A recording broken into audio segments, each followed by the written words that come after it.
So good day to each and everyone, especially to you, ma'am. I am Alinor Quito, and together with my other group reporters, Miss Boris and Miss Macaminis, we'll be discussing about the global monetary system. Before we going to proceed to our discussion, we have the objectives. So by the end of this presentation, students should be able to first explain what the International Monetary System is and describe its main function. Identify the major evolution of the IMS and different exchange rate systems. Third is discuss the challenges faced by IMS in today's global economy. Fourth, define regional economic integration and understand its levels of integration. And lastly is to recognize the major regional trading groups and their role in promoting trade and cooperation. So, International Monetary System. So, imagine if bukas or anytime you found out na yung Philippine peso ay biglang tumaas or bumaba ang value niya. So, therefore, lahat ng imported goods, tuition abroad, online shopping, travel plans, affected lahat. However, have you ever wondered kung sino ang nagko-control or nagmamanage kung paano nagkakaroon ng interaction ang currencies from different countries? And that is when the International Monetary System comes in. So ano nga ba ang International Monetary System? It refers to the set of rules, institutions, and agreements that govern exchange rates. So ang International Monetary System ay ito yung set of rules, institutions, and agreements na nag-govern kung paano nagkakaroon ng exchange rate or kung paano nag-exchange rates ng currencies ang mga bansa at paano ginagawa ang international transactions. So basically, ang International Monetary System is a framework that allows na magpalitan ng pera, makapagbayad ang countries sa isa't isa at magkaroon ng maayos ng international trade. So we have here the three functions of money. Firstly, medium of exchange. So this is something commonly accepted in exchange for goods and services. So as you all know, we use currency or money in our everyday life. So therefore, commonly, ginagamit natin ng pera para makabili ng goods at services. So instead ng barter system ang ginagamit natin, we use money para makabayad or pambayad natin sa goods or services that we acquired. Second is the store of value. The function of money that medium exchange retains its value. So, in terms of value naman, pwedeng ma-retain ng pera yung value niya over time. So, therefore, pwedeng siyang itago at gamitin later. And lastly is the unit of account. So commonly, ginagamit natin ang pera to measure or sukatin ang value ng goods or services. For instance, sinasabi natin na ang isang item or value ng item ay 100 pesos. So yun yung standard measure. So moving forward, we have here the major evolution of international monetary system. So, as you all know, bago pa man maging coins or salapi yung currency natin, meron ng history of monetary system. First, we have the era of bimetallism. So, dito, kung saan yung ginagamit natin before in this era is gold and silver as a form of payment. The second is this gold standard, wherein yung gold lang ang basis ng currency. So dito, sa monetary system na ito, convertible ang national currency into gold at fixed rate. The next is the gold exchange standard, also known as the Bretton Woods system. A monetary system in which a nation's currency may be converted into bills of exchange when drawn on a country such as the US, whose currency is convertible into gold. So, kaya nagsabi ko kanina, this is also known as the Bretton Woods system. In simple term, under this system, yung currency ng isang country pwedeng i-convert na sa US dollar at ang dollar naman ay convertible into gold. So, just for example, under this system, the Philippine peso was convertible in the dollar at the rate of 1 US dollar is equivalent to 2 pesos. And lastly is we have the flexible exchange rate regime. So, kung saan yung value ng currency ay nakadepende sa supply and demand, this is also known as the floating exchange rate. So the next thing that we are going to discuss is the exchange rate system. So, ito yung paraan or system kung paano tinutukoy ang value ng isang currency kumpara sa ibang currency sa ibang bansa. So first, we have the fixed exchange rate system. So, under this rate system, ang value ng currency ay naka-fix sa value ng ibang currency. Kadalasan nito, US dollar. For instance, sinet ng government na ang $1 is equivalent to 55 pesos. Therefore, kahit na magbago ang supply at demand, the central bank will maintain the exchange rate, which is the 55 pesos. So this system provides stable exchange rate and predictable international trade. The next is we have the floating exchange rate system. So kung saan ang value ng currency ay nakadepende sa supply na sa foreign exchange market. For instance, kapag maraming gustong bumili ng peso, tataas ang value nito. On the other hand naman, kapag maraming magbebenta ng peso, bababa ang value nito. So, under this system, limited yung intervention ng government. So, kapag nagkaroon ng adjustments nagkakaroon ng adjustment based on the economic conditions. So, dahil nagbabago ang exchange rate, may risk ito sa international trade. And lastly, we have the managed float exchange rate system. So, ito yung combination ng fixed and the floating exchange rate system kung saan commonly ang market ang magsiset ng value ng currency. However, kapag masyadong mataas o mababa ang currency, nagkakaroon ng intervention with the central bank. So, flexible din ito and there is a protection against the extreme volatility. Exchange rate stability. So, is a key objective of the international monetary system. So, tumutukoy ito in maintaining na hindi masyadong magbabago or pabago-bago ang halaga ng isang currency against the other currency. So, this is important kasi nga stable ang exchange rate, mas mababawasan ang risk in international trade at investment. The next is the international liquidity. Refers to the availability of foreign currencies that countries need to settle international transactions. So, this pertains sa pagkakaroon ng sapat na foreign currency which is kailangan ng isang bansa upang makabayad sa international transaction tulad ng imports at debts sa ibang bansa. So, therefore, kung kulang ang foreign reserves ng isang bansa, maaaring mahirapan itong bumili ng products from other countries or makabayad ng utang which can lead to financial crisis. We also have here the balance of payments in the IMS or International Monetary System. It is the records of all economic transactions between a country and the rest of the world. So, these are the records ng lahat ng economic transaction ng isang bansa sa iba pang bansa. So, this includes the exports, imports, investments, at loans. Kung saan, kapag mas maraming imports kaysa sa exports, nagkakaroon ng deficit at surplus naman kapag mas maraming export. So, if this continues, it can create an economic problem. Additionally, under this international monetary system, may mga mechanism tulad ng pagbabago ng exchange rate or policy adjustment that helps the country para may tama ang gamitin ang mga imbalance nito or para may tama ang mga imbalance nito. And the role of central banks.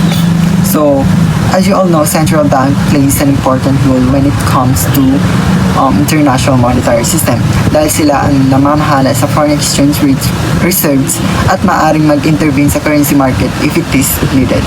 So, through their action, tinutulungan nilang mapanatili ang exchange rate stability at trust ng public sa national currency, especially in times of economic uncertainty. So, those are my part. So, the next part will be discussed by my other group reporters. So good day everyone, I am Bea Martis Soratas and today I am going to discuss the foreign exchange markets and the challenges in international monetary system. So first, let's start with foreign exchange markets. So foreign exchange markets are simply where currencies are exchanged.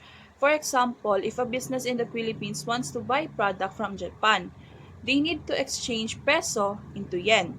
That exchange happen in foreign exchange market. But exchange rate don't stay the same.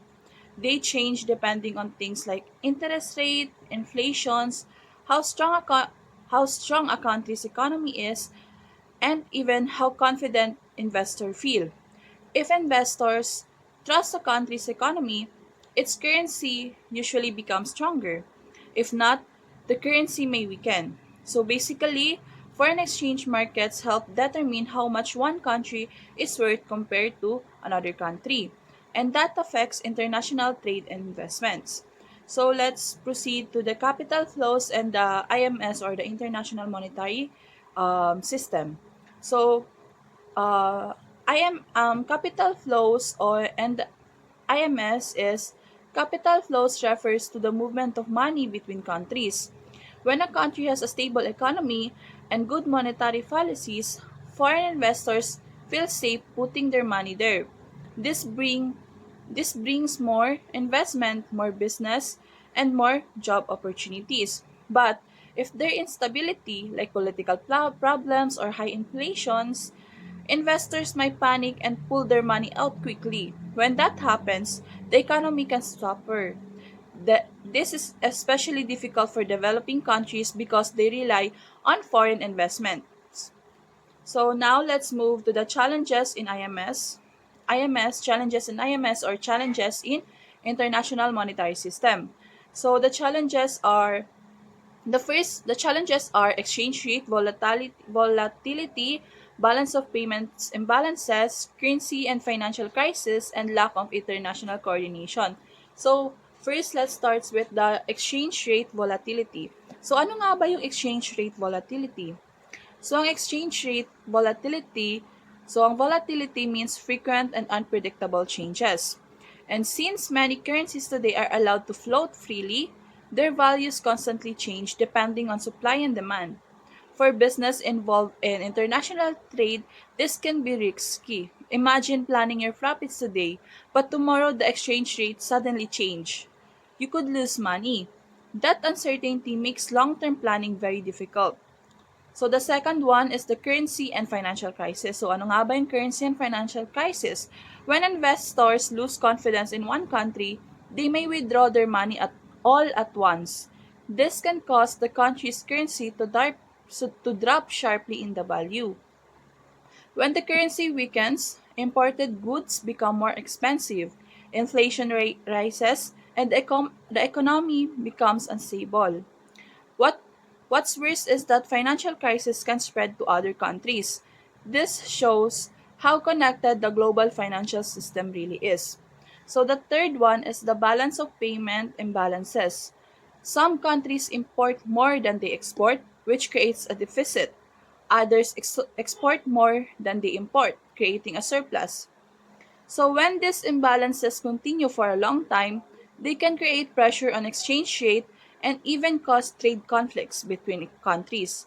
Fixing these imbalances is not simple and often requires strict economic policies. So ang last is ang lack of international coordination. So ano nga ba ito? Every country has its own economic goals. That's normal. But sometimes when countries focus only on themselves, their policies can conflict with another's. Without strong cooperation and coordination, it becomes harder to maintain global financial stability. And when cooperation is weak, the entire international monetary system becomes more vulnerable.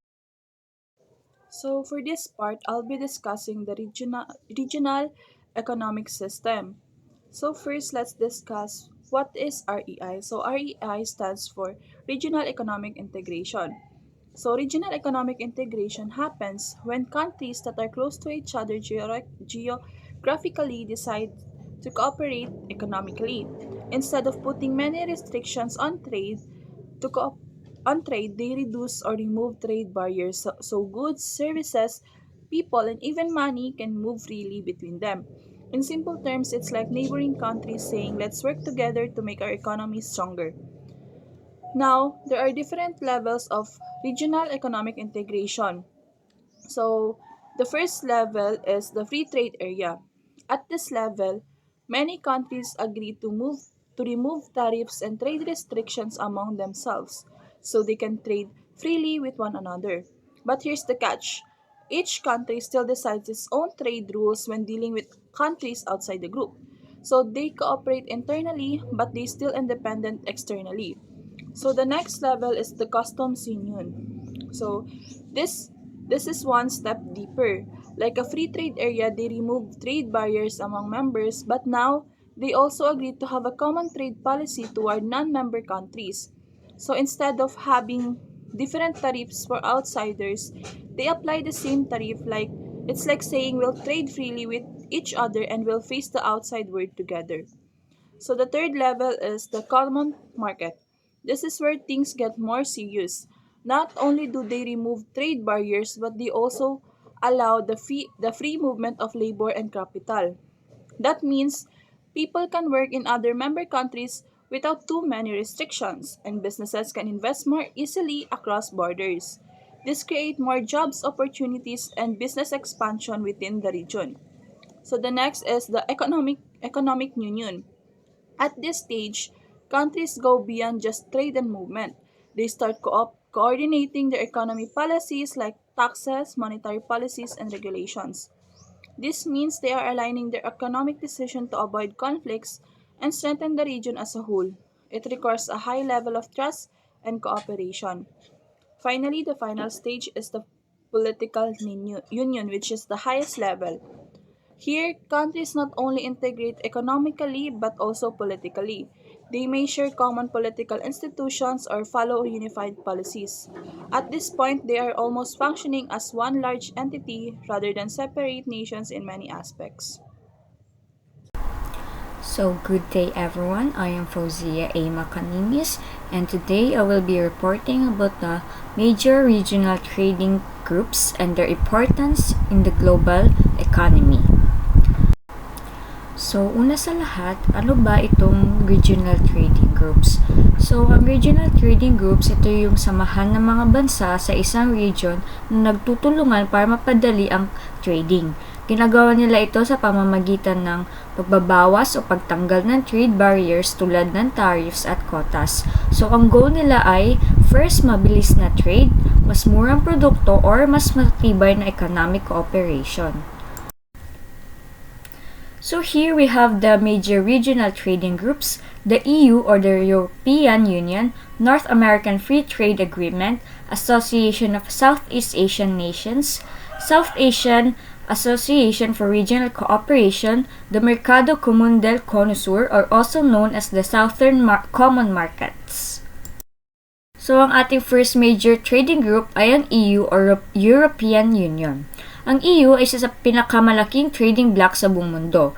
Nagsimula ito noong 1957 at ngayon meron ng 27 member countries. Ang pinaka-unique sa EU ay ang free movement ng kanilang goods, services, labor at capital. So ibig sabihin, pwede magtrabaho ang citizen sa ibang EU country at mag-trade ng products ng halos walang restrictions. Ang EU ay eksample ng mataas na antas ng economic integration. Next is ang North American Free Trade Agreement or NAFTA. So ang NAFTA ay binubuo ng United States, Canada at Mexico. Ito ay nagsimula noong 1994 at naging world's largest free trade area noong panahon na iyon. Ang layunin ng NAFTA ay tanggalin ng tariffs at gawing mas madali ang pag-export at pag-import ng goods. Dahil dito, mas naging mura at competitive ang mga produkto sa North America. So, ang third ay ang Association of Southeast Asian Nations or ASEAN. Ang ASEAN ay tinatag noong 1967 at kasama rito ang Philippines. Mayroon itong 10 member countries at ang goals nila ay ang first, economic growth, regional stability at cooperation sa Southeast Asia. Mayroon din silang ASEAN Free Trade Area na tumutulong para mas maging bukas ang trade sa loob ng region. Mahalaga ang ASEAN sa Pilipinas dahil mas lumawak ang market ng Philippine products at mas marami tayong naging job opportunities. So next is we have the South Asian Association for Regional Cooperation. So ito ay binuo noong 1985. at binubuo ng mga bansa sa South Asia katulad ng India, Pakistan, Bangladesh at Sri Lanka. Ang focus nito ay ang economic cooperation, poverty reduction at social development. However, medyo hindi ganun ka-strong integration nito dahil sa political conflicts ng ilang member countries. And lastly, we have the Mercosur or the Southern Common Market. Ito ay naitatag noong 1991 at binubuo ng mga bansang Brazil, Argentina, Paraguay at Uruguay. Ang layunin ng Mercosur ay ang free trade sa South America at ang common trade policy laban sa non-members. Malaki ang contribution nito sa ekonomiya ng South America, lalo na sa agriculture at manufacturing.